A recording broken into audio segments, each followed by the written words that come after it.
Hello, YouTube, and this is Louis Lange.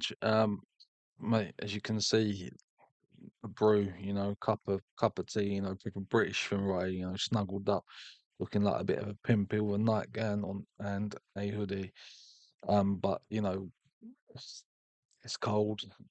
Got the heating on, but still cold, and there's nothing better than a nice warm brew to warm up your Sunday. Because this is Sunday right here. There has actually been a lot of talk about Cat Williams, the comedian Cat Williams, since he done the Club Shay Shay, the Club Shay Shay podcast where he went rampant on a load of comedians, calling out the likes of Steve Harvey, just to name one of them, as well as a few others. And there have actually been some basically some stuff that's come out of that, some responses. Look, it's gone viral, completely and utterly viral. Joe Rogan, Kevin Hart, Joe Rogan. We're just going to comment on this. Joe Rogan's invited him onto the JRE podcast to discuss this. Whether Cat's going to take it up or not is a different story. But let's just be, it's got to be said. A lot of people are taking notice here of what he's been saying about the Hollywood Society, about he touched on Harvey Weinstein. No, yeah, I think it was Harvey Weinstein, and basically how corrupt Hollywood is. And if you're in their group, you're in their group. If you're not, you're not, and you've got to sell yourself essentially to the devil. Essentially, is what he's saying to their society, which a lot of people would consider the Illuminati, right? There was a lot of talks that were going on about the Illuminati in the past. Back in the 2010s, the Illuminati was the thing. And with the likes of Jay-Z and stuff like that, with the triangle, when they hold up the triangle sign, with the eye sort of thing. But Cat Williams, he's just gone on a mad one. So yeah, this is literally just covering that. Cat Williams, now currently 52, born in Cincinnati, Ohio. He talked about on the podcast his homelessness. When he left home, leaving behind his two brothers, which were actually really young at the time. What he said, one of them was 5, the other one was in diapers, nappies, and it was because of religious differences between him and his dad, and he decided to leave and was homeless from the age of 13 to do what this man has done on his own back with self-funding his tours, and not getting them big payouts, in terms of from companies to basically control what he says. This is right here the modern day thing that's going on here. You see the likes of Russell Brand.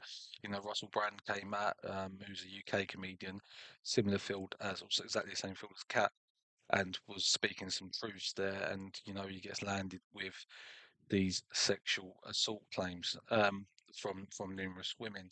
Is this really just a cover up from the society, from that secret society there? This isn't just US media.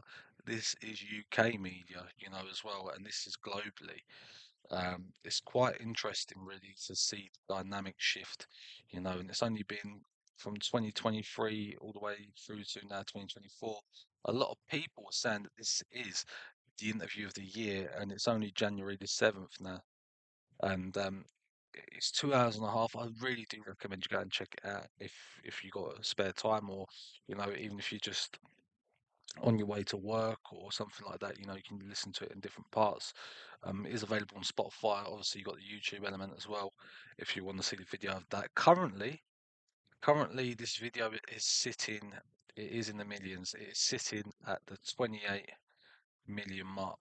That is ridiculous for 3 days of being uploaded. And someone even rightly commented that it's got the most views compared to every single comedian that has come on to Club Shay Shay's podcast, and I've spoken about Cat. And yeah, we're just going to take a little bit of a dive here into what's been said, and actually some of the tweets. He spoke on Kanye West, Harvey Weinstein, Steve Harvey, Ricky Smiley, which was a big one in terms of you can only do female characters dressing up as a woman. Um, Wanda Smith, the famous interview that he's done with Wanda Smith. You know, how he called her out, and what he was saying there was actually quite interesting. How, you know, she I mean, if you have seen it, you'll understand. But the backstory of what he was saying was is that he went to the radio station. He doesn't seek to promote his tours or anything like that via the radio. He literally just, if someone says, can you come on, he'll do it, sort of thing. And he's not the type of comedian who has to go out on these promotional tours, so to speak, right? So anyway, Wonder Smith invited him on to talk about the Emmy or the Ennie, sorry, in terms of, he just said to him, look, prior to the interview, we're just going to be speaking strictly about that. We're not going to be talking about anything else. He was like, you know what, fair play. And then she switched it up, and it's quite, when he says that, yeah, you understand his responses. If you go and watch back that Wanda Smith interview, you'll understand the responses, and he completely done the right thing, in my opinion. He literally got blindsided by her.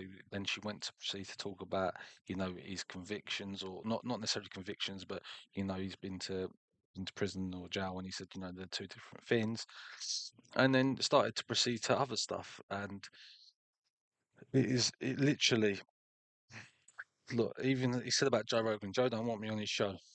Joe got 6 comedians that never been funny. He wants to push. And this is actually a very, very key topic. I remember I think Patrick CC had done a very good video.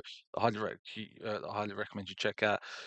Speaking about one of the comedians that have been on Joe's podcast, and what Joe Rogan's podcast actually started out from is, it's used as a platform to big up his circle, right? He has a lot of comedians on there that he likes. A lot of people just go, obviously, if you're gonna succeed, bring up, br- obviously, bring forward with you the people that you're friends with, within that circle, so you can all benefit from the success. But it goes to show here the favoritism, and I do agree with this. Is that Joe Rogan obviously will have on who he wants to. He'll push his agenda. A lot of people are on the Joe Rogan bandwagon. I myself listen to Joe Rogan's podcast, but do I necessarily believe everything that's been said? No. Do I have my own opinion? Yes, I do. But there are loyalists out there. There are people out there. I have them on my own personal social media that will, just buy into it. Like, with the COVID scandal, everything, all of this stuff, right? They will just buy into it, share, share, share. And literally, it's as if Joe Rogan and his guests are gods. It's fair enough, he has specialist people in their fields, but sometimes they push their own agenda. You might speak to one specialist and have one opinion, another specialist will have a separate opinion. Whereas Joe might not want to have the contrast of these two different opinions. You know, and Joe Rogan is obviously going to put his agenda onto his audience, right? So then they buy into him, then they buy into his philosophy, and so on and so forth. And this is what Katt's kind of saying. He's saying, you know, he don't want him on his podcast. You know why? Because Cat might say stuff that Joe don't agree with, but then Joe Rogan has since come out with a tweet stating, that he'll have him on his podcast. But is that just for show? You even see this in the UFC game, right? Yeah, when you see this in the MMA world, right? People call out people, but when push comes to shove, it's all just talk, it's all just hearsay, and it will never get done. And this could be a particular instance here where it's just showing face. It's just showing face. Um, yeah, be funny. He wants to push. Responded to Williams on Twitter. Yes, look, responded to Cat Williams on Twitter. I love Cat. He's one of my favorite comics, and I'd love to have him on. We'll talk about him. We talk about him all the time. If he's down, we'll make it happen. Let's see if this does happen. Let's see if this actually does materialize. Because go and buy Cat's podcast there with Shannon Sharp on Club Shay Shay. He just if he's given a platform to speak the truth, he will. If he's given a platform where he can freely speak, similar to what Russell Brand's doing with his Rumble platform, with his podcast on Rumble and his live streams on Rumble. If he's given that platform, he will do it. If Joe's going to critique him, if Joe's gonna say, look, you can only talk about this, this, and this, he's not going to have it. He don't want it. He wants a fair and open discussion where it's free to speak about any topic, anything, and let it run freely. But Yeah, that would be interesting to see, especially that one. Went for ludicrous Martin Lawrence, um, claiming that Martin tried to put him in his first dress because he was saying to do Big Mama's house. You know, and he's got a point, you know. Why did, that's actually quite a good point. Martin Lawrence, you know, he was in Bad Boys. Why has he got to do all this Big Mama stuff? You know, is it because the crossover? Because you got Mrs. Doubtfire, right? You got Robin Williams. You know, a lot of people, Cat will say it's exclusive, well, not exclusively, but he would say, you know, a lot of the black comics, um, you know, would have to cross over to get that fame, dress up as a female, dress up as an older woman.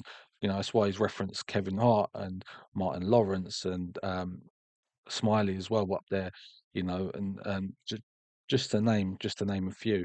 But then also this is also happening within the white community as well. If you're going to look at it like that in terms of Robin Williams, would Robin Williams be as big as what he was if he didn't do Mrs. Doubtfire? But because let's be real, it's arguably one of his best movies out. It's one of his most known movies as well, where he played the childminder. But I don't specifically believe this is just a black oriented film whereby you know you have to dress up as a female character um to then obviously elevate to that next level, you know, because we've seen it with Robin Williams, but then again that is the only person that I can think of off of the top of my head, and obviously he's named one of many, well, or a few black comics out there. So yeah, it is actually a very, very popular viral um, video that's going on at the minute with this interview here with Cat Williams, and I do highly recommend you check it out on Club Shay Shay if you've got the time. 2 hours and 46 minutes on the total run through. I've watched all of it. I know it says I've only got halfway here, but I genuinely have watched all of it. Um, and it's interesting to see the comments here. You know, a lot of people are on Cat's side. I myself am on Cat's side. Um, See, look, Cat went from being a stand-up comedian to a stand-up guy because a lot of people are seeing through the BS. This is the day and age now where people will see through the BS of Hollywood, and we've seen it. You know, you got even Prince Andrew, you know, royalist people, right? It's all a cover-up. You know that he paid them out. Yeah, he paid out his victims. Simple as right. If you are innocent, why would you pay out these people that are making false accusations? Right? It says it all there. It's not only just within Hollywood, it is also within royal society as well. Um, but do I believe everything and anything? No, I don't. And people will obviously push their own agendas. So bearing that in mind, you know. But to me, as overall, he seems to be speaking the truth. A lot of comics have responded to this, not necessarily, um, not necessarily actually putting the claims that he's put out there to bed. They've maybe critiqued it a little bit, hasn't got his facts completely right, but they haven't actually fully denied it either. So it's very interesting times. This is the first video of the new year. So happy new year. Hope you all had a good festive period, and there'll be more content coming on the way, maybe slightly different location depending on the situations going forward. But yeah, no, it's been very nice to talk about this, and it's very nice to be back on the platform. So yeah, please feel free to subscribe. You will be getting more content like this. And obviously with my little swaggery, you know, you got to feel like a Don Dada, you know, you got to feel like a Don Dada.